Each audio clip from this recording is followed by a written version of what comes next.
Abraham అయ్యగారు దైవజనులు ఎక్కువ రోజుకి 6 గంటలు 7 గంటలు 8 గంటలు ఇలా గంటలు ప్రార్థన చేయడము చాలా సంతోషకరం. నేను కూడా ఒక సేవకునిగా రాబోయే రోజుల్లో నేను కూడా ఒక ఉపవాస ప్రార్థన చేయాలి, గంటలు దేవుని పాద సన్నిధిలో గడపాలని నాకు కూడా అనిపించింది. పెట్టడం అనేది మా అదృష్టంగా భావిస్తున్నాము. ఎందుకంటే ప్రార్థన కలిగిన దైవజనుల ద్వారా మేము కూడా మంచి ప్రార్థనా పరులుగా, ఆత్మీయులుగా, భక్తి పరులుగా మారుటకు ఇది ఒక మంచి అవకాశంగా భావిస్తూ అనుకోకుండా వచ్చాను. అందుబట్టి దేవుని మహిమపరుస్తున్నాను. దేవుడు వాక్యం ద్వారా నాతో మాట్లాడి బలపరిచినాడు.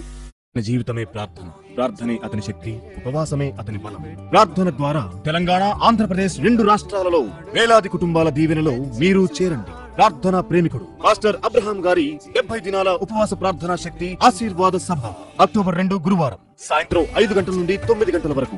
ఒక్కరోజు సాయంత్రం మాత్రమే. స్థలం శ్రీ వెలిదండ్ల హనుమంతరాయ గ్రంథాలయం, రైల్వే స్టేషన్ దగ్గర, ఏలూరు లాకుల దగ్గర, గాంధీనగర్, విజయవాడ. మన అందరి దీవెనల కోసం దైవజనులు మాస్టర్ అబ్రహాం గారు మన కోసం విజయవాడ వస్తున్నారు. ఈ మంచి అవకాశాన్ని సద్వినియోగం చేసుకుందాం. క్రీస్తు ప్రేమతో అందరినీ ఆహ్వానించువారు Jesus holy ministries. Cell number 7780223625.